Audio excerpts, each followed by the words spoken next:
और सभी सनातनियों को,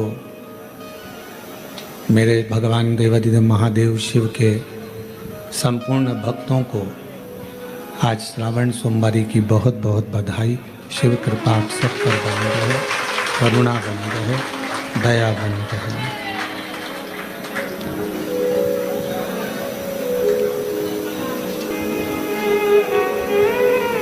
श्रावण का महीना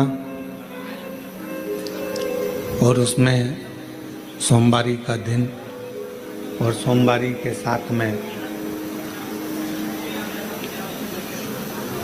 शिव महापुराण की कथा श्रवण करने का सौभाग्य भगवान शिव की कृपा से प्राप्त हुआ है।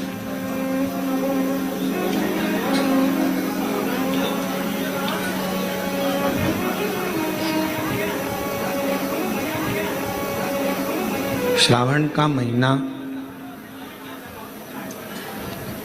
किसी आडंबर के लिए या दिखावे के लिए नहीं है। श्रावण का महीना भगवान शिव की अविरल भक्ति को प्राप्त करने के लिए।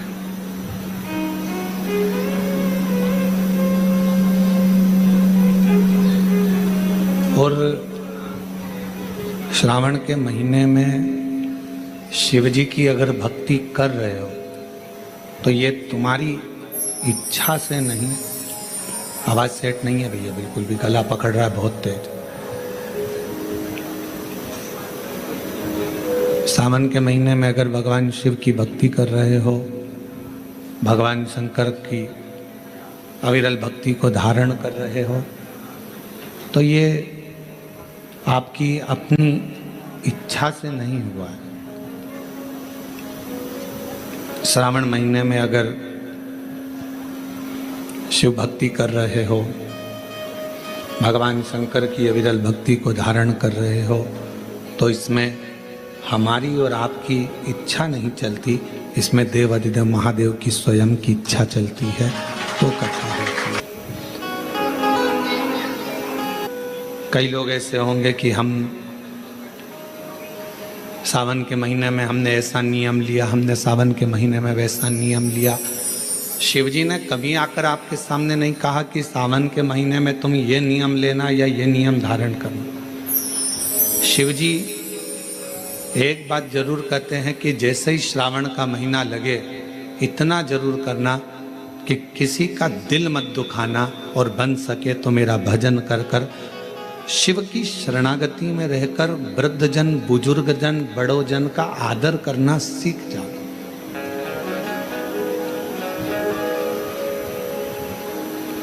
कुछ श्रेष्ठ कर्म हम अपनी जिंदगी में अगर करेंगे, कुछ श्रेष्ठ कार्य अगर हम अपनी जिंदगी में करेंगे, तो वो हमारे लिए इस जन्म के लिए भी, अगले जन्म के लिए भी, सर्व जन्म के लिए कार्य है।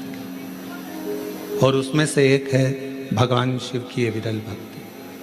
कि ये सोमवार का दिन, सावन के महीने का सोमवार इतना प्रसिद्ध क्यों है? श्रावण के महीने के सोमवार का इतना महत्व क्यों होता है?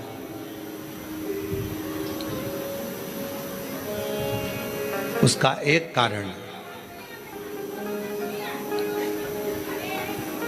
सावन के सोमवार का इतना महत्व क्यों है? सारे सोमवार होते हैं, सारे श्रावण सोमवार का दिन होता है, सारे सोमवार मान्य होते हैं, पर सावन के सोमवार की इतनी महत्वता क्यों है?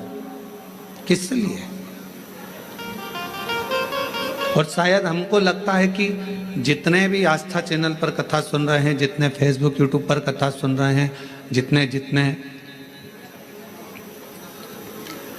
आपने अपने मोबाइल पर सोशल मीडिया में कथा सुन रहे हैं, हमारे को लगता है कि उनको भी नहीं मालूम होगा कि सावन के सोमवार की इतनी महत्वता क्यों है, किस लिए। सावन के सोमवार की महत्वता इसलिए है कि भगवान देवाधिदेव महादेव का विवाह ख्याति देवी लक्ष्मी जी से करना चाहती थी, पर माता लक्ष्मी ने, भगवान शिव ने माता लक्ष्मी का चेहरा देखा, पढ़ लिया कि ये तो भगवान नारायण के स्नेह है। और भगवान नारायण लक्ष्मी जी से विवाह करना चाहते, और दोनों के विवाह की बात भगवान देवाधिदेव महादेव ने माता ख्याति देवी से कह दी कि इनका विवाह करो। अब माता लक्ष्मी जी ने बड़ा निवेदन करा, आपने हमारा विवाह भगवान नारायण के साथ में कर दिया, हमारे मन की बात को रख लिया, बड़ी कृपा करी भोले बाबा। मेरा मन है मैं आपके चरणों की सेवा करूं, मुझे कोई सेवा आपकी बताओ। शिव मंदिर में कभी भी जाकर पंडित जी से मत पूछना कि यहां की कोई सेवा मुझे बताओ। भगवान के अन्य मंदिर होंगे तो वहां जाकर पूछना, देवी जी के मंदिर में यहाँ सेवा बताओ, राम जी के मंदिर में पूछना यहाँ सेवा बताओ, भगवान कृष्ण के मंदिर में पूछना हमारे लिए कोई सेवा बताओ, भगवान दत्त के मंदिर में पूछना हमारे लिए सेवा बताओ। सारे मंदिरों में जाकर कहना कि हमारे लिए सेवा बताओ, पर शिव जी के मंदिर में जाकर मत कहो कि हमारे लिए सेवा बताओ। वहां तो झाड़ू उठाओ, सेवा में लग जाओ। वहां तो निर्माल्य पड़ा है, उसको उठाओ, विसर्जन में ले जाओ। वहां पोछा उठाओ, पोछा लगाना प्रारंभ कर दो, शिव जी का श्रृंगार करना प्रारंभ कर दो, शिव जी का सुंदर स्नान कराना प्रारंभ कर दो। शिव मंदिर में सेवा पूछी नहीं जाती, सेवा करी जाती है।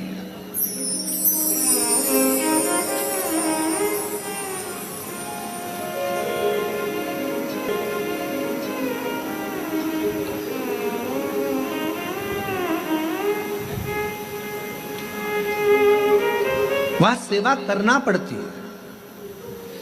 एक राज सिंहासन पर बैठने पर, एक कुर्सी पर बैठने पर, एक पद पर बैठने पर आपका कर्तव्य है कि आप बीच राह में से निकल कर जा रहे हैं, राज्य में से निकल कर जा रहे हैं, कोई दुखी आपको दिख रहा है, कोई गलत कार्य हो रहा है, आप अच्छे सिंहासन पर बैठे हैं, पद पर बैठे हैं, कुर्सी पर बैठे हैं, प्रतिष्ठा में बैठे हैं, आपकी बात दुनिया मानती है, तो आप उस गलत चीज को, गलत काम को हटाकर कुछ अच्छा कर सकते हो।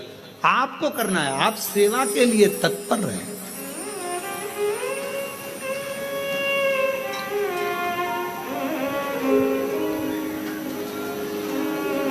यहां चुनाव होते हैं, जम के तो बोलो, पार्षद बनते हैं, जम के बोलो, बनते हैं, अध्यक्ष बनते हैं, उपाध्यक्ष बनते हैं, सचिव बनते हैं, सारे पद दिए जाते हैं।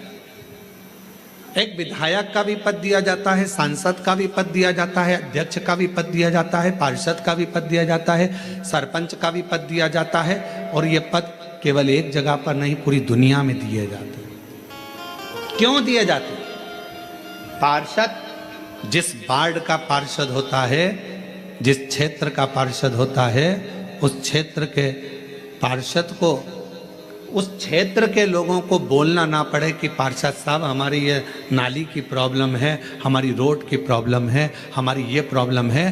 पार्षद उसी क्षेत्र का है, उसी कॉलोनी का है, उसी सोसाइटी का है। वो वहाँ घूमे और घूमने के बाद वो देखे कि मुझे सेवा का मौका कहाँ मिलेगा, मैं कहाँ सेवा करूँ, मैं ये नाली बनवा दूँ कि रोड बनवा दूँ कि मुझे ये करना है। वहाँ कहना नहीं पड़े, शंकर के मंदिर में कहना ना पड़े कि तुम्हें ये करना।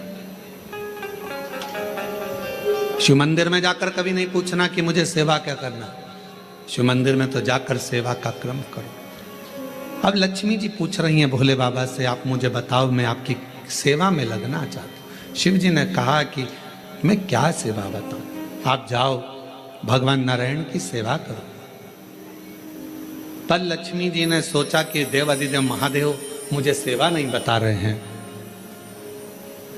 सावन का महीना था, सोमवार का दिन था। माता लक्ष्मी पूरे सावन के महीने में शिवालय में जाती, शंकर जी के कैलाश पर्वत पर जाकर खूब सेवा करती, खूब।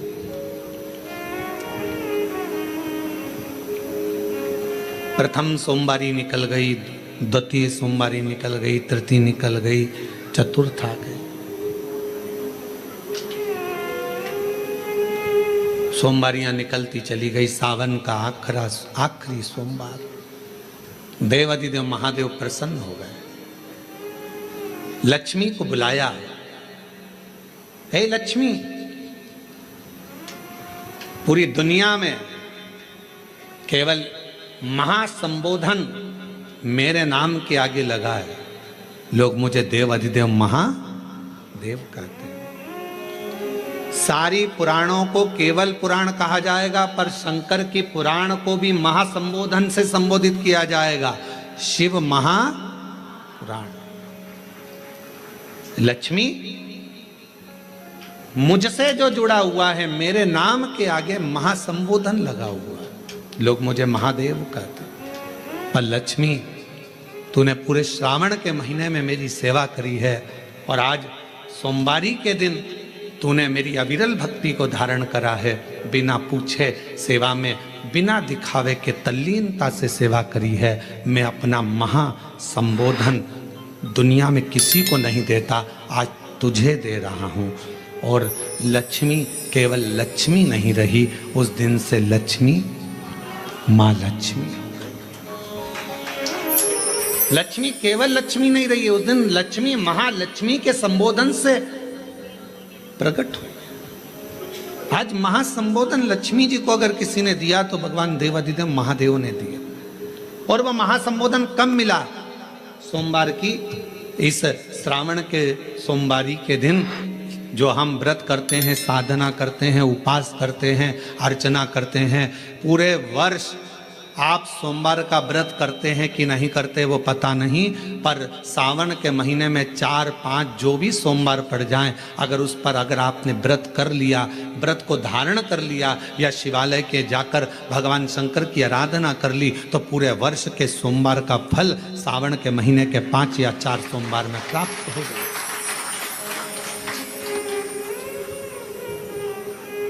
श्रावण के सोमवार की इतनी महत्वता है।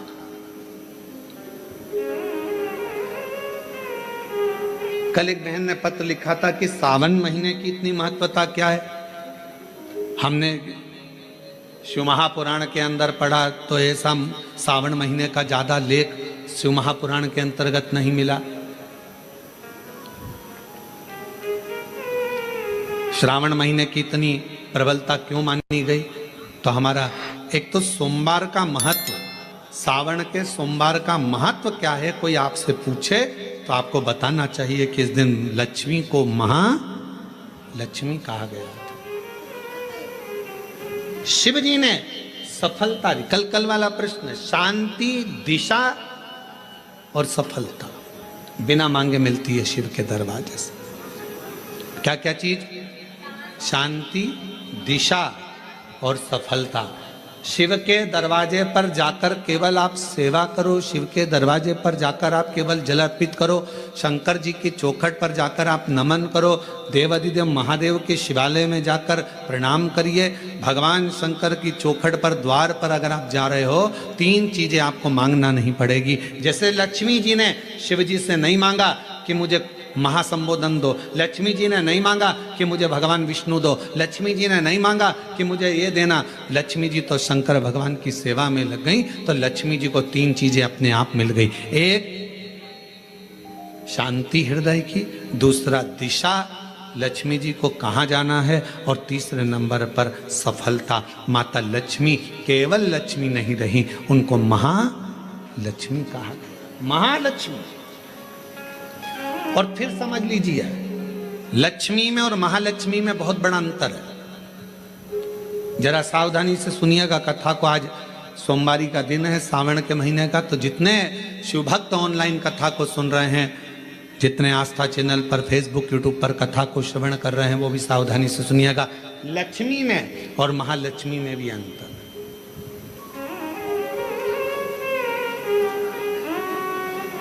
लक्ष्मी माँ आती हैं तो तुरंत चली जाती हैं। लक्ष्मी आती हैं तो तुरंत चली जाती हैं। लक्ष्मी बहुत समय तक तिजोरी में, अलमारी में टिकती नहीं है। पर वही लक्ष्मी भगवान विष्णु जी के आदेश से, भगवान शंकर की कृपा से हमारे घर में आती हैं, तो वो महालक्ष्मी कहलाती है। और महालक्ष्मी अपने घर को छोड़कर कभी नहीं जाती है, वो वहां सदा सदा रहती है।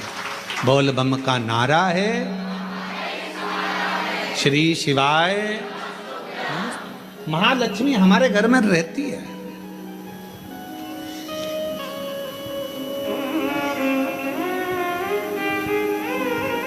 शंकर जी के मंदिर में अगर आप एक लोटा जल चढ़ाने जा रहे हो, बड़े दुखी हो, तकलीफ में हो, पैसा नहीं है, धन नहीं है, वैभव नहीं है, सोमवार के दिन आप जल चढ़ा रहे हो, तो माता लक्ष्मी को भगवान शंकर ने यह वचन दिया है, वर दिया है कि लक्ष्मी अगर तू मुझे मेरे मंदिर में आई है तो मैं तुझसे बस केवल, तू कहती है सेवा सेवा तो तुझसे मांगता हूँ, जो मेरे मंदिर में जल चढ़ाने आए, लोटा भरकर जल चढ़ाकर उसका जो लोटा है, उसका जो पात्र है, उसका जो कलश है वो खाली हो जाएगा। उस समय वो खाली अपने भवन की ओर ना जाए, उसमें लक्ष्मी स्वयं बैठकर उसके दरवाजे तक जाए। शंकर मंदिर में कई लोग कहते हैं गुरुजी अगर कोई खाली बर्तन सामने से आता है तो वो तो अपशगुन होता है। खाली पात्र अगर देखते हैं जाते समय तो अपशगुन होता है। परशु महापुराण की कथा कथी है, कोई महिला, कोई बच्चा, कोई स्त्री, कोई पुरुष, कोई घर का बेटा, बहू, बेटी, कोई आदिक वृद्ध जन भी अगर मंदिर में शंकर जी के जल चढ़ाकर लोटा लेकर आ रहा है तो वो लोटा, वो पात्र कभी खाली नहीं माना जाता, उसमें महालक्ष्मी का वासा माना जाता है, उसमें लक्ष्मी का प्रवेश माना जाता है, वो महालक्ष्मी से परिपूर्ण है। क्यों? तो आप लोगों को बार बार कहते हैं कि वहां से आओ तो थोड़ा सा पानी लेकर आना, अपने घर में छिटना, क्योंकि इसमें महालक्ष्मी विराजमान हो जाती है। महालक्ष्मी आपके इधर ऐसा होता है कि नहीं होता हमको नहीं मालूम, पर हमारे उधर का एक नियम है कि प्राचीन नियम है पूर्वजों के हिसाब से कि जब हमारे यहाँ गणेश जी का विसर्जन करने जाते हैं, देवी जी का विसर्जन करने जाते हैं, नवरात्रे के बाद में जवारे का विसर्जन करने जाते हैं, तो विसर्जन करने के बाद नदी में से, तालाब में से, कुएं में से थोड़ा सा जल लेकर आते हैं। अब इधर है कि नहीं वो हमको नहीं मालूम, छत्तीसगढ़ का हमको नहीं मालूम, पर हमारे उधर का हमको लाते हैं ना, तो वो जल लेकर आते हैं अपने घर पे, अपने द्वार पर, अपने दरवाजे पर, अपने बगीचे में सब दूर जल को थोड़ा थोड़ा छीट देते हैं। क्यों? किस लिए? काय के लिए?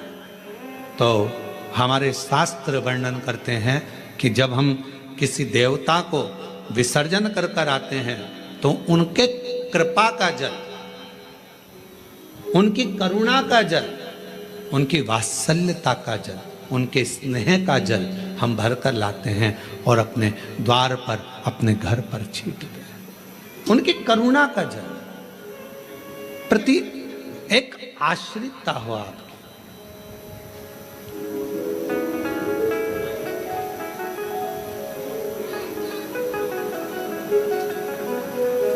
हमें अपने घर में केवल लक्ष्मी नहीं, हमें अपने घर में क्या बुलवाना है? महालक्ष्मी, जो टिके, रुके, रहे और जिनकी करुणा, जिनका आशीर्वाद, जिनकी कृपा की दृष्टि हम पर बनी रहे।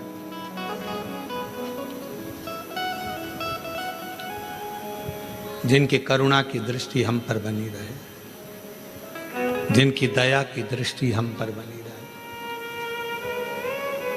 लोग कहते हैं सोमवार, सावन का सोमवार, हमने शिवपुराण में पढ़ा सावन के सोमवार का हमें इतना मिला नहीं, हमें इतना प्राप्त नहीं हुआ, हमें इतना देखने को नहीं मिला, हमें इतना सुनने को नहीं मिला, हमें इतना देखने को, श्रवण करने को नहीं मिला। निवेदन है। अब कोई पूछे कि श्रावण का इतना महत्व क्यों है? बैसाख का महीना भी आता है, ज्येष्ठ का महीना भी आता है, आषाढ़ भी आता है, भादो भी आता है, कार्तिक भी आता है, सारे महीने आते हैं, माघ भी आता है, फागुन भी आता है, ज्येष्ठा भी आता है, सारे महीने आते हैं। पर उसमें सबसे ज्यादा श्रेष्ठ शंकर भगवान के लिए अगर सबसे ज्यादा प्रबल माना जाता है तो श्रावण का महीना माना जाता है। आखिर श्रावण के महीने में ऐसा हुआ क्या था? श्रावण के महीने में इतना जरूर हुआ कि मंथन हुआ, मंथन में जो विष निकला भगवान शंकर ने पिया और देवताओं ने जल अभिषेक करा, तो ये तो है। पर श्रावण के महीने की महत्वता, एक महीने की महत्वता इतनी कैसे? कहा शिव महापुराण में वर्णन आता है, सृष्टि की रचना प्रारंभ हुई।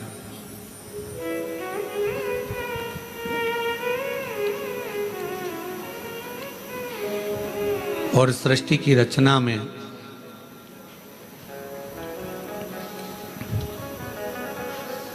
जब सृष्टि की रचना हो रही थी, सृष्टि की रचना में दक्ष प्रजापति के साथ में माता प्रसूति का विवाह हुआ। और प्रसूति का विवाह जब हो गया, प्रसूति की जब शादी दक्ष प्रजापति के साथ हो गई, कई कन्याओं का जन्म हुआ। कई कन्या,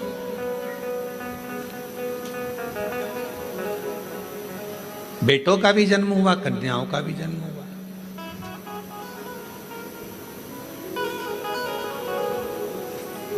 और आखिरी में, सबसे आखिरी में दक्ष प्रजापति ने मां जगत जननी दुर्गा जी की आराधना करी और उनके घर में एक बेटी का और जन्म हुआ जिसका नाम था सती।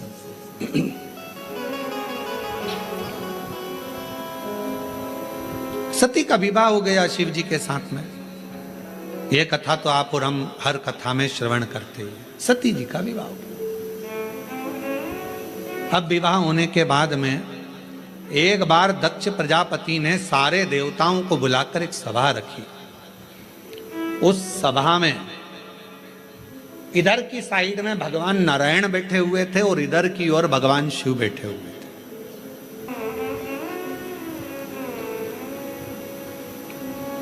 भगवान नारायण भगवान शंकर को देख रहे थे और शंकर भगवान नारायण को देख रहे थे। अब दुनिया वालों को कौन समझाए कि भगवान नारायण अगर सबसे ज्यादा प्रेम, सबसे ज्यादा अगर विश्वास और सबसे ज्यादा दृढ़ता और सबसे ज्यादा मेरे नारायण के दिल में अगर कोई बसे हुए हैं तो वो भगवान शंकर बसे हुए हैं, भगवान शिव बसे। और शिव जी से शंकर भगवान के हृदय में अगर कोई बसा हुआ है, शिव जी के हृदय में, शंकर भगवान के दिल में, शंकर भगवान के हृदय में, शंकर भगवान की चित्तवृत्ति में अगर कोई बसा हुआ है तो वह भगवान नारायण बसे। नारायण शिव के बिना नहीं और शिव नारायण के बिना।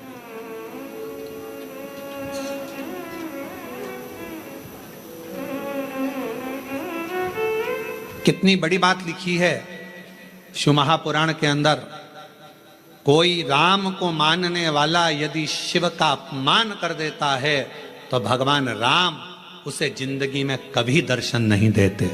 और शिव को मानने वाला यदि भगवान नारायण का, राम का, कृष्ण का अपमान कर देता है तो भगवान नारायण, कृष्ण, राम उसको दर्शन नहीं देते। शिव के बिना राम नहीं, राम के बिना शिव नहीं, राम के बिना शिव के बिना कृष्ण नहीं और कृष्ण के बिना शिव नहीं। अब कई लोग कहते हैं हमारे पूजन के घर में, हमारा छोटा सा पूजन का मंदिर है घर के अंदर, गुरुजी उसमें लड्डू गोपाल बैठे हैं, उसमें मुरलीधर भगवान बैठे हैं, उसमें कृष्ण कन्हैया बैठे हुए हैं। क्या हम शंकर भगवान का शिवलिंग मंदिर के अंदर रख सकते हैं? तो हम उनसे पूछते हैं तुम्हें मना किसने करा, पहले उसका नाम बताओ कि मंदिर के अंदर शंकर भगवान का शिवलिंग नहीं रखना चाहिए। शास्त्र कहता है जिस जगह पर सालिग्राम भगवान है, जिस जगह पर लड्डू गोपाल जी हैं, उस जगह पर शंकर का होना बहुत जरूरी है। और जहां शंकर जी हैं वहां लड्डू गोपाल और सालिग्राम जी का होना जरूरी है। कौन मना करा? शिव पंचायत में 5 देवता हैं, आप लोगों को उनके नाम याद हैं। पहले नंबर पर सूर्य नारायण भगवान, दूसरे नंबर पर भगवान विष्णु, तीसरे नंबर पर गणेश जी महाराज, चौथे नंबर पर मां जगत जननी दुर्गा भवानी और 5वें नंबर पर देव अधिदेव महादेव। ये शिव पंचायत के 5 देव हैं। इस पंचायत के देवता का मतलब है कि हमारे घर के अंदर अगर लड्डू गोपाल जी विराजमान है तो हमारे घर के अंदर पूजन वाले स्थान में शंकर का शिवलिंग भी होना बहुत जरूरी है। शिव के बिना नारायण नहीं और नारायण के बिना शिव नहीं।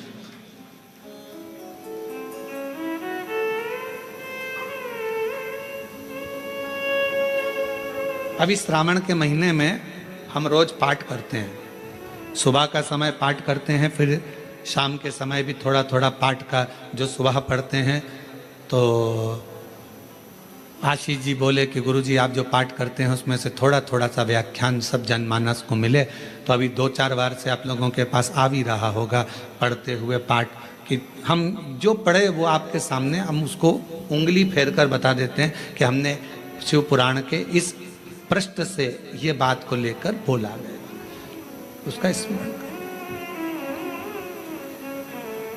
और जो लोगों को वो नहीं मिलता हो तो हमारी सोशल मीडिया पर आकर जो हम पाठ करते हैं उस पाठ की उंगलियां चलते हुए पूरा पाठ करते हुए बताते हैं कि श्री शिवाय नमस्तुभ्यम का जल चढ़ाने का, जल पीने का, प्रसाद पाने का, शंकर जी का कौन सा शिवलिंग कब पूजना चाहिए, कौन से शिवलिंग का क्या अनुष्ठान हो सकता है, शंकर जी को क्या चढ़ाना चाहिए, वो सब उस पाठ में बता देते हैं। और पूरे सावन के महीने में आपको मिलेगा, प्रयास करेंगे कि पूरे सावन के महीने में आपको वो पाठ का छोटा छोटा अंश आपके पास तक पहुंचे।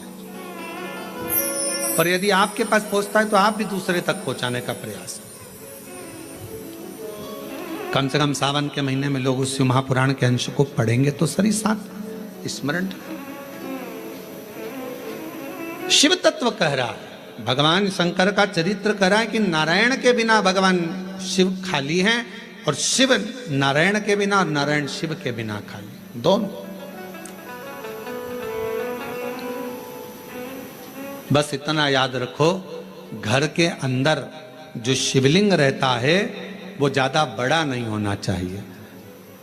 अपनी हथेली पर अपने हाथ को रखो, अंगूठे को ऊंचा करो, इससे बड़ा शिवलिंग घर के अंदर, इससे बड़ा शिवलिंग नहीं होना चाहिए। इससे छोटा होगा चलेगा, इसके बराबर का होगा चलेगा, इससे कम होगा चलेगा, छोटे से छोटा होगा चलेगा, पर इससे बड़ा शिवलिंग घर के अंदर नहीं। फिर घर का आंगन हो, घर के बाहर हो, तुलसी का क्यारा हो या अन्य जगह पर कहीं तुम वृक्ष के नीचे, क्यारी के नीचे उसको रख सकते हो, उसकी पूजन कर सकते हो, उसमें क्या दिक्कत। गीत और आदित्य जीवन साथी के फ्री चैट पे घंटों से बातें कर रहे हैं, पर ट्रेन पटरी पे अब आए। वेजिटेरियन हूँ पर बचपन से बिरयानी का बहुत क्रेज है। बाय गॉड, हमारे यहाँ तो नहीं बनती, लेकिन बाहर खाने चलेंगे ना। जरूरी बातें पहले ही हो जानी चाहिए। सिर्फ जीवन साथी पे है फ्री चैट, पहले बात फिर जीवन भर का साथ। Download now.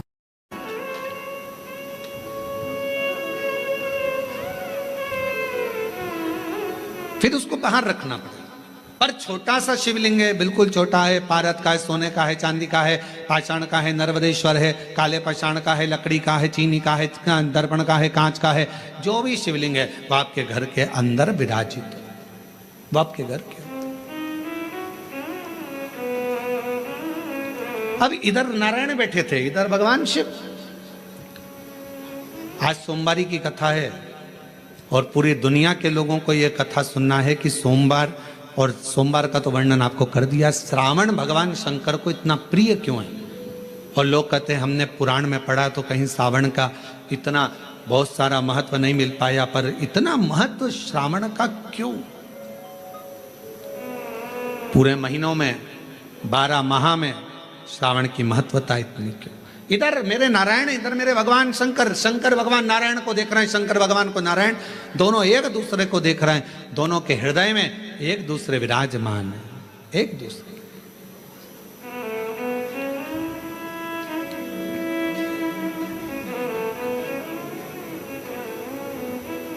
समय आया, दोनों सुध में थे, दोनों सुध।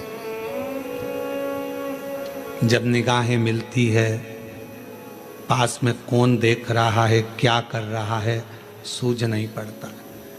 हमने देखा है कई कथा सुनने वालों को, उनका जब ध्यान लगता है भगवान में, तो पड़ोसन क्या कर रही है, क्या बोल रही है, कौन जा रहा, कौन आ रहा, उसे कोई सुध नहीं पड़ता। उसका तो दिल शिव में है, उसका मन भगवान। और ये हमने पहले की बात है, बहुत पहले की, लगभग हो गए होंगे 30-32 साल के लगभग में, जब हम एक बार छिपरा में कथा करने के लिए गए थे। तो छिपरा में मध्य प्रदेश के पास में मांगलिया, इंदौर के पास में छिपरा है, वहाँ हम जब कथा करने गए तो हम ठहरे थे वहाँ पर मालू जी के यहाँ पर, तो वहाँ ठहरे थे और कथा चल रही थी मंडी में, मंडी भवन में। टीन शेड था, उसके नीचे कथा चल रही थी और कथा के आयोजक थे राठी परिवार। वहाँ राठी जी, मोहन जी वगैरह वहाँ है छिपरा में, तो वो उसके आयोजक थे।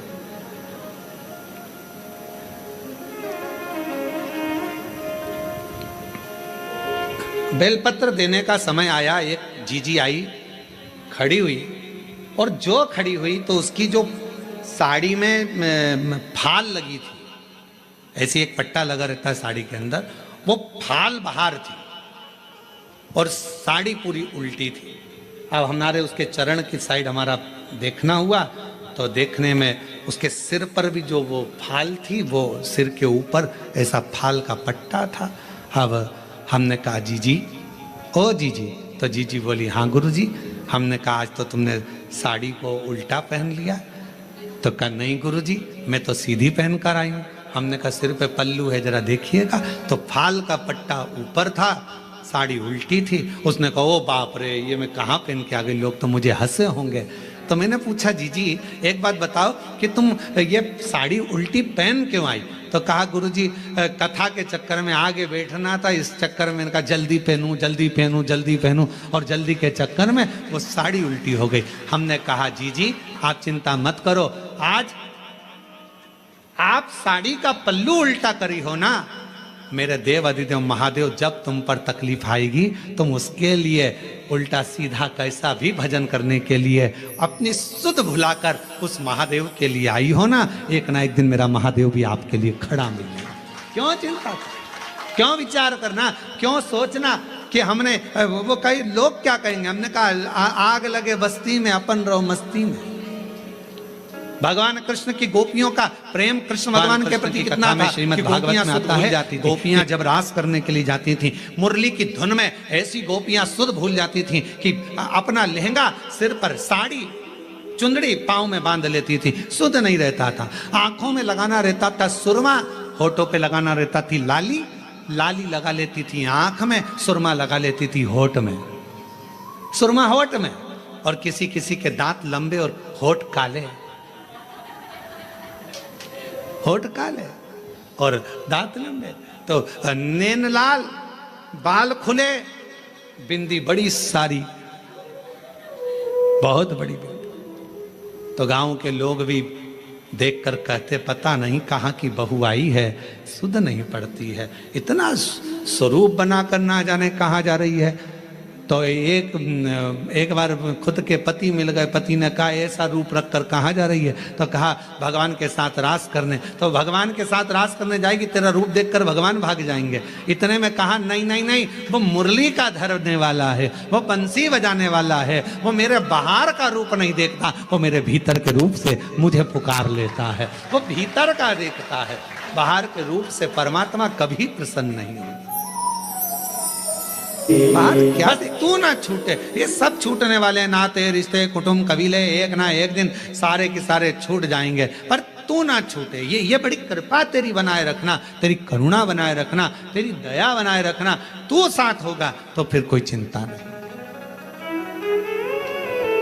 रिश्ते तुम्हारे पास में जैसे जैसे वैभव बढ़ेगा, धन बढ़ेगा, संपदा बढ़ेगी, फैक्ट्रियां बढ़ेगी, काम बढ़ेगा, लोग तुम्हें पूछना चालू करेंगे, तब लोग तुमसे ईर्ष्या करने वाले भी बढ़ेंगे। कोई दूसरे नहीं, अपने ही बढ़ेंगे। खूब कहेंगे ये चली अकड़ के देखो तो कितनी अकड़ में रहती है, भले बेचारी जैसी रहती थी वैसी रह रही है, फिर भी लोग कहेंगे अकड़ में रहती है।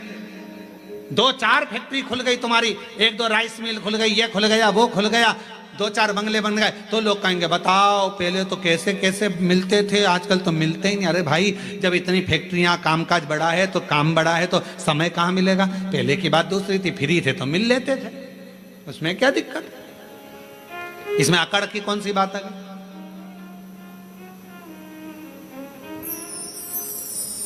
पर दुनिया की रीत है, वो दुनिया में दोष देखते हैं। शिव जी और भगवान नारायण दोनों एक दूसरे को देख रहे थे। सावन की महत्वता क्यों है, यीशु महापुराण की कथा कर रही है।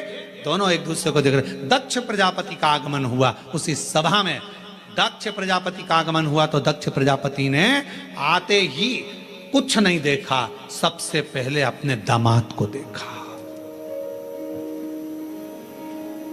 ऐसा होता है, किसी किसी के 4-5 दामाद होते हैं ना, 2-4 दामाद, 2 हो, 4 हो, 3 हो, जितने भी हो, उसमें एक दामाद तो बहुत पैसे वाला है, बहुत करोड़पति, अरबपति, धनपति, ससुर का ध्यान उस पर नहीं जाता। और एक दामाद जो बहुत, लड़की रोज घर पे आकर बोलती थी, मम्मी वो तो ऐसा करते हैं, मम्मी वो तो वैसा करते हैं, मम्मी वो तो जैसे ही दामाद दिखा वैसे ही दक्ष प्रजापति का ध्यान शिव जी पर गया। सब बैठे थे, रति के पति कामदेव भी बैठे थे, भगवान विष्णु भी बैठे थे, ब्रह्मा जी बैठे थे, सारे के सारे सभा में इंद्रदेव सब बैठे थे, चंद्रदेव आदिक आदिक शंकर, दक्ष प्रजापति के 60 दामाद वहीं पर बैठे हुए थे। उन पर ध्यान नहीं गया, पर ध्यान किस पर गया? भगवान विष्णु भी सुध में थे, उन्होंने भी प्रणाम नहीं करा था। शंकर भगवान नारायण की सुध में थे, उनने प्रणाम नहीं करा, और उनका ध्यान किसी पर नहीं गया और शंकर जी पर गया। ये दुनिया की रीति है, नियम है। दुनिया के लोग आप पर बड़ा ध्यान रखते हैं, बड़ा ध्यान, बहुत। खुद क्या कर रहे हैं उससे मतलब नहीं है, पर तुम क्या कर रहे हो उससे मतलब है। जो जितना बढ़ता चले जाता है उतना कैमरे की निगाह में आता चले जाता है। पूछना किसी से, पूछो किसी से। हाँ, तुम्हारे बीच में महापौर जी बैठी, इन्हीं से पूछ लो। हाँ, इनसे ही पूछ लो। चुनाव नहीं लड़ा था उससे पहले ये कहीं पर भी चले जाएं, कहीं पर भी आ जाएं, कैसे भी बैठ जाएं, कैसे भी खा ले में, कैसे भी रह ले में, पर जब महापौर बन गए तो फिर थोड़ा कोई शब्द भी बोलना है तो बड़ा सोच कर बोलना पड़ेगा, नहीं तो मीडिया, बड़ा बहुत ध्यान रखना पड़ता, बहुत स्मरण। कोई सोशल मीडिया पर ये ना आ जाए, कोई बात ना आ जाए, कोई बात ना आ जाए। अब हम तो इतनी छाट कर, बड़ी मुश्किल से सोच कर, विचार कर पूरी पुराणों को पढ़कर कथा लेकर आते हैं और उसको यहाँ बाजते हैं, तो भी लोग बैठे बैठे यही सोचते रहते हैं इसमें गलती कौन सी निकालना है। आज महाराज कुछ बोलेगा तो मैं उसमें गलती निकाल लूंगा, गलती निकाल लूंगा तो पुतले जलाऊंगा। अब उनको लगता है पुतला जलाने से महाराज अच्छा हो जाएगा। अरे भाई, गलती करना मनुष्य का काम है और माफ करना उस परमात्मा का काम है। अगर मानव गलती नहीं करेगा तो कौन करेगा? कौन करेगा?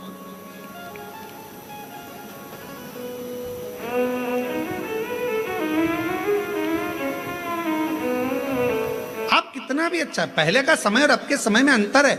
एक पार्षद भी अगर बेचारा चुनाव लड़ता है, भले वो पार्षद है, पर पहले इधर उधर चले जाता था, मिल लेता था, जुलता और कुछ भी बोल देता था। अब उसको भी सोचना पड़ता है, क्योंकि बोलूंगा, पद है, प्रतिष्ठा है, बोलूंगा कुछ ना कुछ हो जाएगा। अध्यक्ष हो गया, उसको सोचकर बोलना पड़ता है। अगर समाज का कोई अध्यक्ष बन जाता, कोई अग्रवाल समाज का बन गया, कोई खंडेलवाल समाज का, कोई साहू समाज का, कोई अन्य समाज का अध्यक्ष बन गया, उसको भी सोच समझ के बोलना पड़ता है, बहुत ध्यान रखना पड़ता है। उसी तरह पहले तुम बहुत ही कुछ भी बोल देती थी, चल जाएगा। अब तुम्हारी बहू आ गई, तुम सास हो गई, 50 बार सोचना पड़ता है कि मेरे बोलने पर मेरी बहुओं पर क्या असर पड़ेगा।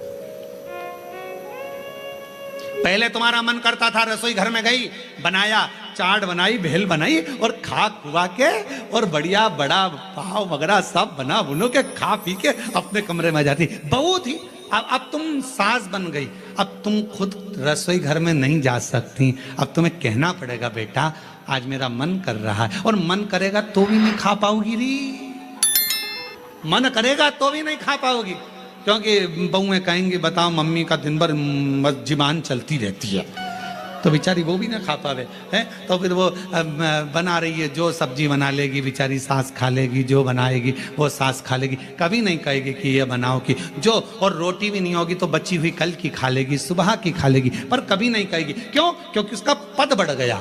पद पिता का बड़ा, उसको भी मर्यादा में रहना पड़ा। माँ का पद बड़ा, उसको भी मर्यादा में रहना पड़ा। अगर गुरु का पद बड़ा, उसको भी मर्यादा में रहना पड़ा। एक अतिथि का पद बड़ा, उसको भी मर्यादा में रहना पड़ा। एक धीरे धीरे पुलिस कर्मचारी कांस्टेबल से जब टीआई बना, टीआई से ऑफिसर बनता बनता बनता बनता ऊंचे पद पर पहुंच गया, तो उसको भी कायदे में रहना पड़ेगा। पद बहुत ध्यान रखने वाला।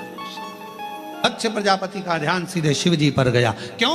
भोले थे, सहज थे, सरल थे, ऊंचे पद पर बैठे थे, देव अधिदेव महादेव थे, इसलिए सबसे पहला ध्यान उनका शंकर जी पर गया। और शिव जी पर क्यों गया?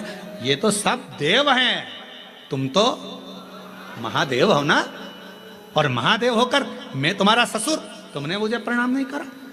दक्ष प्रजापति अपने सिंहासन पर नहीं बैठे, बीच में खड़े होकर शंकर भगवान की ओर इशारा कर कर कहा, ए शिव, मैंने अपनी बेटी सती का विवाह तेरे साथ में करा है, तुम्हारे साथ मैंने अपनी बेटी को बिहाया है, और शंकर तुमने अपने ससुर का सम्मान नहीं करा है, मैं तुम्हें श्राप देता हूं, तुम शमशान में निवास करोगे। शंकर भगवान विष्णु को देख रहे थे, उनको तो ये भी नहीं मालूम कि इन्होंने श्राप दे दिया, क्योंकि दिल जब भगवान में लगा हो तो कौन क्या दे रहा है किसी को नहीं मालूम। कभी कभी कथा में मन लगा रहता है तो पानी की बोतल देने वाला आता है ना, तो वो बोतल लेकर देता रहता है, लो लो, तो उस पर ध्यान ही नहीं जाता कि पानी की बोतल लूं कि यहाँ जो मिल रहा है वो लूं।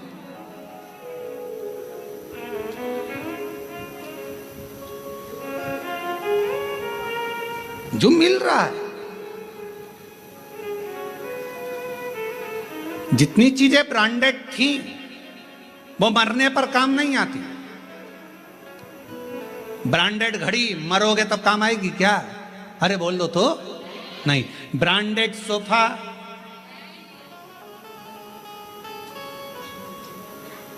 ब्रांडेड नेकलेस नहीं, ब्रांडेड गाड़ी नहीं, ब्रांडेड कपड़े नहीं, जो ब्रांडेड थी वो सब पड़ी रही, जिस पर लिखा भी नहीं था। देखो बोतलों पर भी लोग मदिरा की बोतल पे भी लिख देते हैं ब्रांडेड, और पियक्कड़ ऐसे कि वो ब्रांडेड खरीद भी लेते हैं। अब मदिरा की बोतल पर लिखा है ब्रांडेड, पर गंगा जल की बोतल पे ब्रांडेड लिखा है क्या? नहीं, फ्री है, निशुल्क है। पर याद रखना, पूरी ब्रांडेड चीजें मरने पर कोई काम नहीं आती, पर जब व्यक्ति मरता है उस समय पर जो भगवान ने दिया है निशुल्क फ्री, जिस पे ब्रांडेड नहीं भी लिखा है, गंगा का जल और तुलसी का दल मरने पर बहुत काम आता है। ये ब्रांडेड वस्तुएं एक ना एक दिन छूट जाती हैं। ब्रांडेड वस्तुओं का कोई मोल तत्व नहीं है, मृत्यु के समय पर सब पड़ी रह जाती हैं। पर जो मेरे देवाधिदेव महादेव ने दिया, जो प्रबल है, जो प्रखर है, गंगा का जल संपूर्ण विश्व का कल्याण करने वाला है, गंगा का जल संपूर्ण जगत का उद्धार करने वाला है, गंगा का जल भगवान शिव के मस्तक का जल संपूर्ण ब्रह्मांड का कल्याण करने वाला है। वो भले उस पर कोई लेवल ना चिपका हो ब्रांडेड का, पर वो गंगा का जल जो भगवान शंकर के मस्तक का है, वो गंगा का जल जो भगवान विष्णु के चरणारविंद का है, वो गंगा का जल संपूर्ण जगत का कल्याण करने वाला है। कहते हैं गंगा माँ को अगर कोसों दूर बैठकर भी याद कर लिया जाए तो उस व्यक्ति को नरक नहीं भोगना पड़ता। वो गंगा का जल इतना कारगर होता है, वो गंगा का जल इतना प्रबल होता है।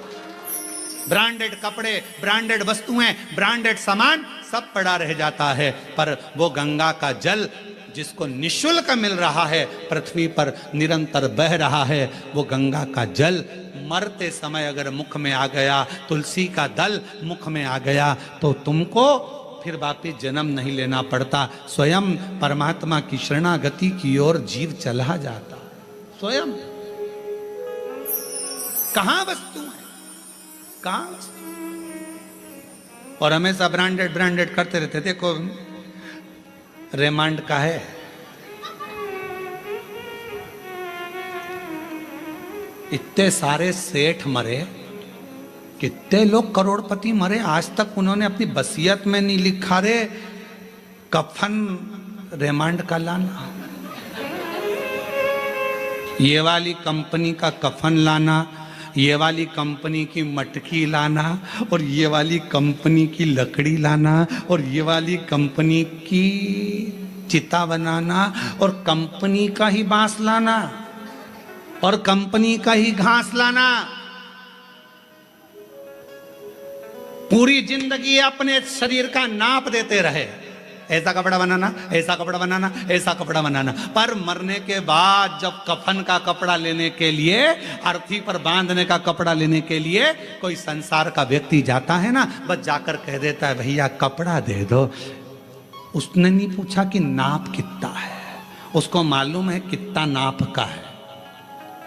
मरने के बाद नाप नहीं देखा जाता, मरने के बाद तो नपा नपाया शरीर है, नपा।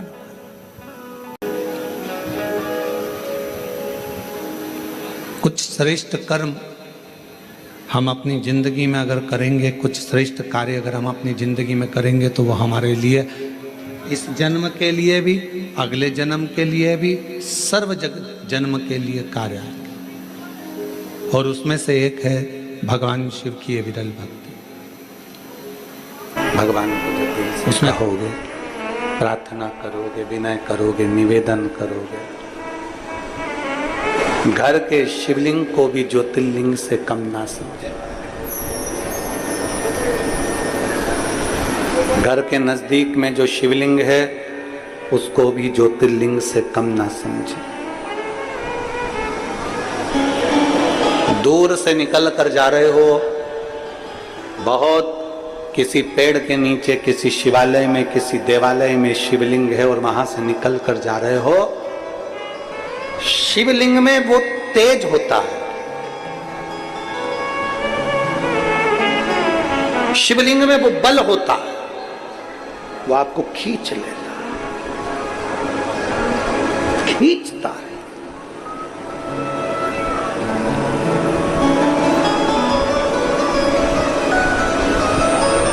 बहुत लोग मिलेंगे आपको जो आपको मना करेंगे कि शिवलिंग पे जल मत चढ़ाइए, शिवलिंग तक मत जाइए।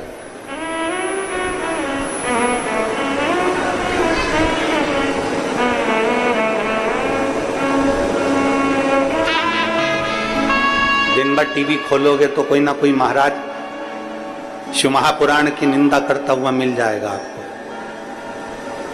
शिव जी पे चढ़ा जल मत पिया करो।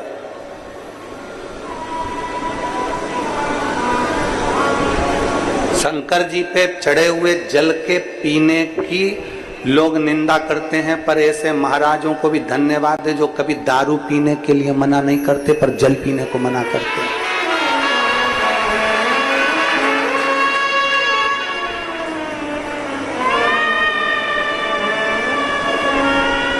आज तक कभी दारू पर डिबेट नहीं हुआ।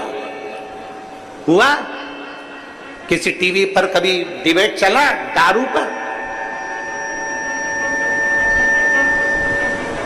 डिबेट चलता है तो शंकर जी पे चढ़े हुए जल पर डिबेट चलेगा, बेलपत्र पर डिबेट चलेगा, बेलपत्री की पत्ती पर डिबेट चलेगा, शमी के पत्र पर डिबेट चलेगा, सब पर चलेगा, दारू पर नहीं चलेगा। उल्टा जपो, सुल्टा जपो, कैसे भी जपो, मरा मरा मरा मरा मरा मरा मरा मरा जपते रहे तो राम मिल गया। दिल से अगर भजोगे तो परमात्मा कहीं पर भी प्राप्त हो सकता है। बस भजने वाला चाहिए, जपने वाला चाहिए।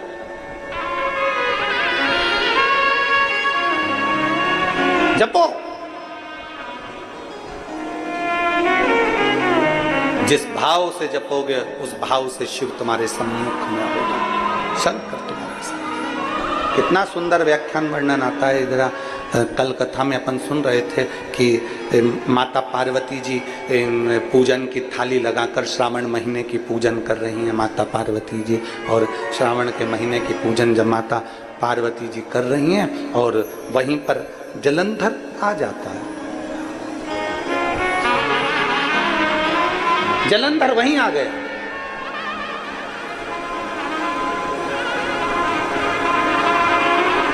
और जलंधर को समझाया था देवऋषि नारद ने, जलंधर को समझाया था स्वयं ब्रह्मा जी ने, जलंधर को समझाया था स्वयं इंद्र ने, जलंधर को समझाया था स्वयं नारायण ने कि देख शंकर भगवान की अर्धांगिनी माता पार्वती पर गलत दृष्टि मत दे, गलत सोच मत कर, गलत विचार मत कर।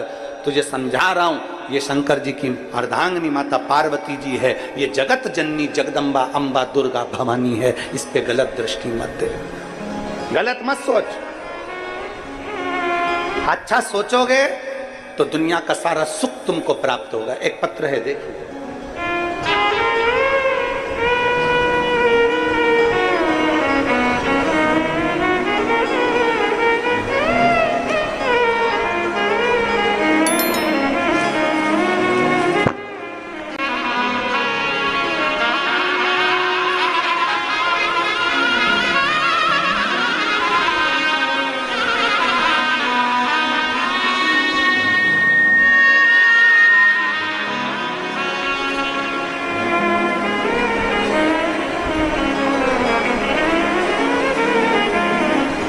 मेरा नाम किरण बेस है, मेरे पति का नाम पुष्पेंद्रा सिंह बेस, कोरबा से हूँ।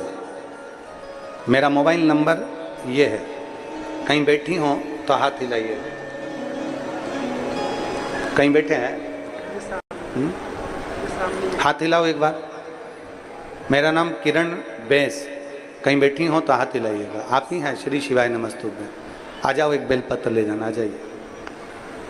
मेरा नाम किरण बेस है, मेरे पति का नाम पुष्पेंद्रा सिंह बेस है, कोरबा से आई हूं। मेरा मोबाइल नंबर ये है। मैं बाबा का क्या वर्णन करूं गुरुदेव। 2013 में मुझे जांच में पता चला कि मेरे बच्चेदानी में गांठ हो गई है। डॉक्टर ने कहा कि इसका ऑपरेशन करना पड़ेगा। मैंने पहली बार 2013 में गांठ का ऑपरेशन करवा लिया। जब ऑपरेशन कराने के बाद मैं ठीक हो गई, पर 2018 में फिर वापस गांठ हो गई। अब 2018 में गांठ हो गई तो डॉक्टर ने कह दिया अब तुम्हारा शरीर ऑपरेशन के लायक नहीं है। फिर भी अब अगर डबल से तुमको यह गांठ हुई है तो ऑपरेशन भी होगा और इसकी जांच भी कराना पड़ेगी। अब मैं घबरा गई कि ऐसी कौन सी बीमारी मेरे शरीर में हो गई कि इसकी जांच भी जाएगी। मेरी छोटी ननंद बेबी दीदी बोली, भाभी अब ऑपरेशन नहीं कराना अपने को, अब तुम एक काम करो कि टीवी पर कथा आती है, आसन लगाओ और बाबा की कथा को श्रवण करो। गुरुदेव, मैंने भगवान शंकर की कथा सुनना प्रारंभ करी और भगवान देवादिदेव महादेव की कथा रेगुलर सुनती। 2018 में डबल से गठान हो गई।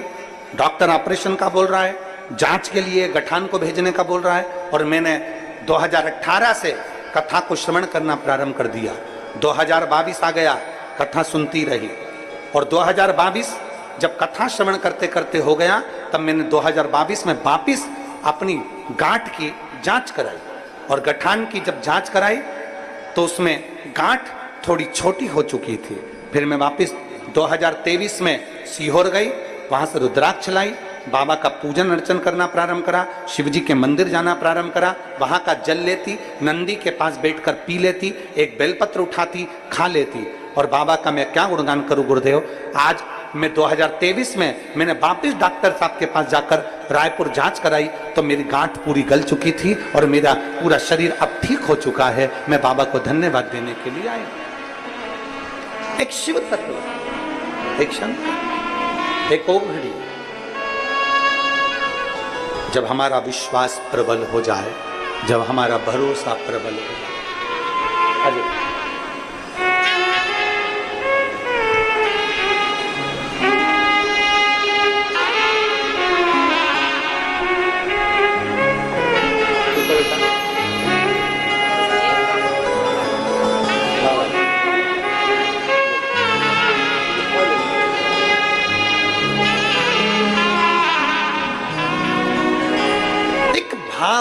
एक विश्वास अपने भीतर दृढ़, भीतर से सारी समस्या का हल बोल बम का नारा है।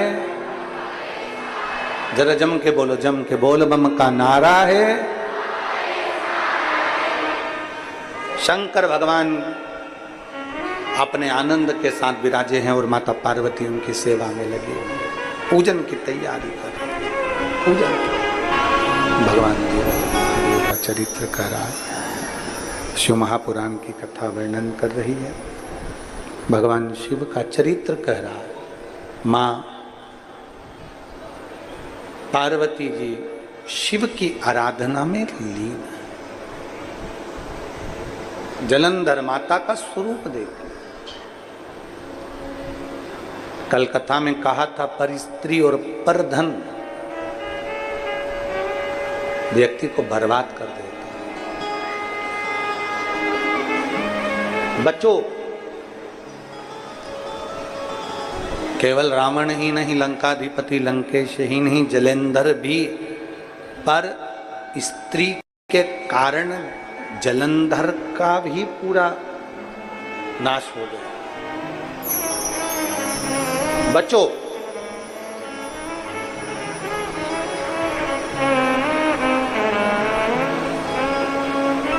जलंधर ने जो देखा पार्वती जी को,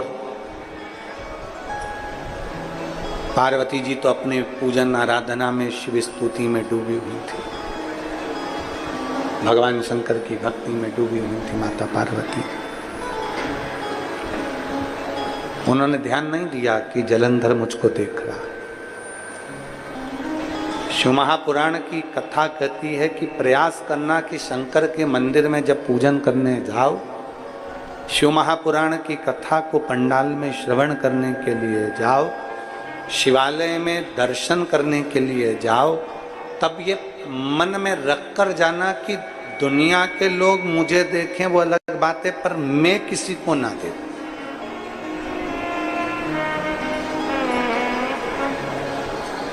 हमारी सोच गलत हो जाती है, हमारे विचार गलत हो जाते हैं। प्रतिदिन व्हाट्सएप पर, प्रतिदिन मोबाइल पर, प्रतिदिन डिबेट में, प्रतिदिन टीवी पर,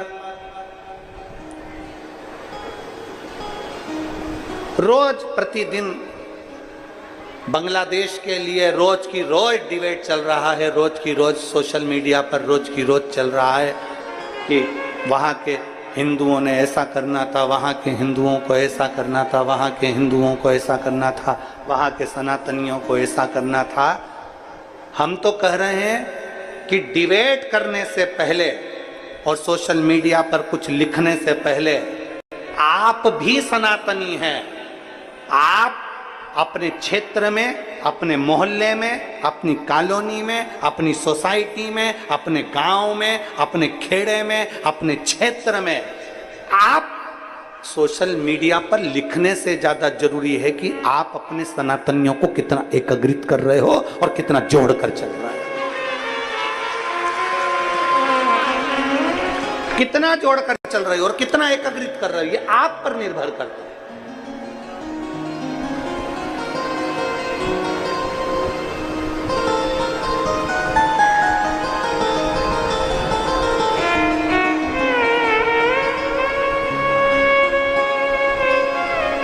अपने आप को हमको प्रबल बनाना पड़ेगा। अभी लोमनी की कथा में हमने एक बात कही थी,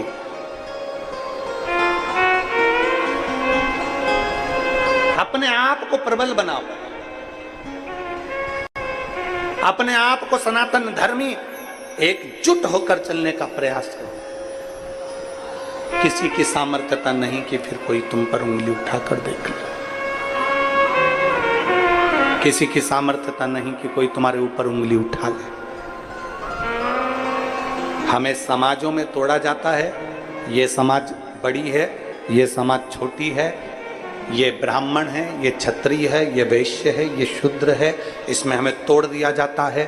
फिर हमें धर्मों में विभाजित कर दिया जाता है, ये धर्म का है, वो धर्म का है, और हमको तोड़कर हमारी जाति में, समाज में, धर्म में तोड़कर फिर दुनिया के लोग उसका फायदा उठाते हैं और तोड़कर हमको अलग कर कर फिर अपना फायदा उठाने का प्रयास करते हैं और सनातन धर्म को नीचे दिखाने का प्रयास करते हैं, उसको समाप्त करने का प्रयास करते हैं। आप में बल होना चाहिए। लोग हमसे कहते हैं महाराज जी शंकर जी के मंदिर में जाने से क्या होता है, शिव जी को एक लोटा जल चढ़ाने से क्या होता है, शंकर भगवान के मंदिर में जाने से क्या होगा, शंकर को जल चढ़ाने से क्या होगा, शंकर को जल चढ़ाने से क्या होगा। ये दुनिया के लोग कहने से पहले विचार करो कि हमारा शास्त्र क्या कहता है, हमारा धर्म क्या कहता है। शास्त्र कहता है कि अगर सनातनियों को जुड़ना है तो अपने मंदिर में जाना प्रारंभ करो, धीरे धीरे सनातन धर्म मजबूत होना प्रारंभ हो जाता है। मंदिर जाना प्रारंभ करो, एक लोटा जल चढ़ाना प्रारंभ करो, भगवान की चौखट तक जाना प्रारंभ करो। तुम्हें देखकर दूसरे को प्रेरणा मिलेगी, दूसरे से तीसरे को प्रेरणा मिलेगी, तीसरे से चौथे को प्रेरणा मिलेगी। प्रेरणा मिलते मिलते मिलते मिलते एकजुट हो।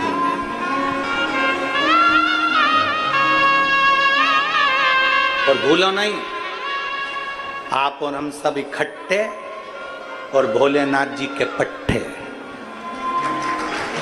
चिंता नहीं है।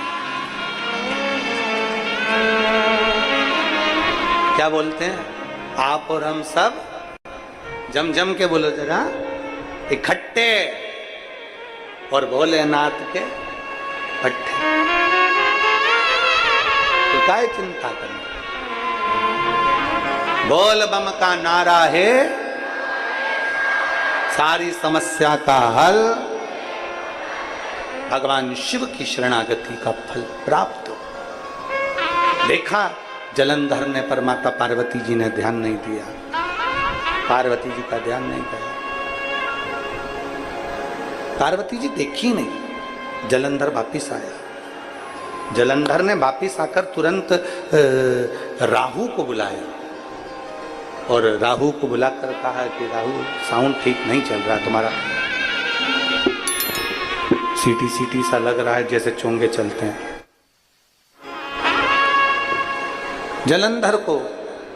जलंधर ने राहु को बुलाया और राहु को बुलाकर कहा जाओ हमारा विवाह का प्रस्ताव लेकर जाइए, हमारे विवाह का प्रस्ताव ले जाओ। तो राहु ने पूछा कि विवाह का प्रस्ताव कहां लेकर जाना है। राहु पूछ रहा है कि आपके विवाह का प्रस्ताव कहां लेकर जाना है। तो कहा विवाह का प्रस्ताव शंकर जी के यहां लेकर जाओ। शिव जी के? हाँ। किसके लिए? राहु ने जैसे ही पूछा कि विवाह का प्रस्ताव लेकर जाओ तो जलंधर ने कहा विवाह का प्रस्ताव लेकर जाओ। तो राहु ने पूछा किसके लिए लेकर जाऊं, आपके विवाह का प्रस्ताव आखिर किसके लिए लेकर जाऊं। तो कहा शंकर भगवान की धर्म पत्नी पार्वती से हम विवाह करना चाहते हैं। विवाह? आप?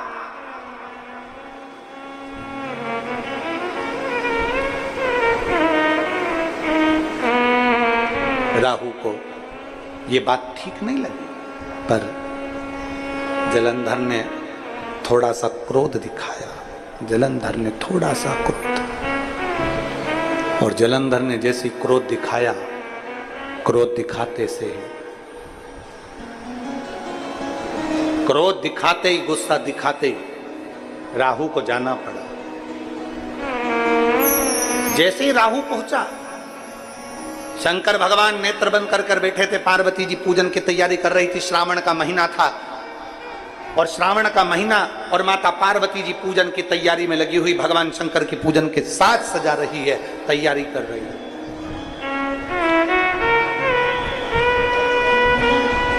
पूरे साल एक लोटा जल, और सावन में जम जम के बोलो जरा, जम के 2 लोटा जल। श्रावण में 2 लोटा जल। चली मां पार्वती जी के श्रावण के महीने में दोनों हाथों में जल था, पूजा की थाली रख चुकी थी, शिवलिंग का निर्माण कर चुकी थी। शंकर भगवान सम्मुख में थे, नेत्र बंद कर अपना आराधना में लीन थे। इतने में राहु आ गया।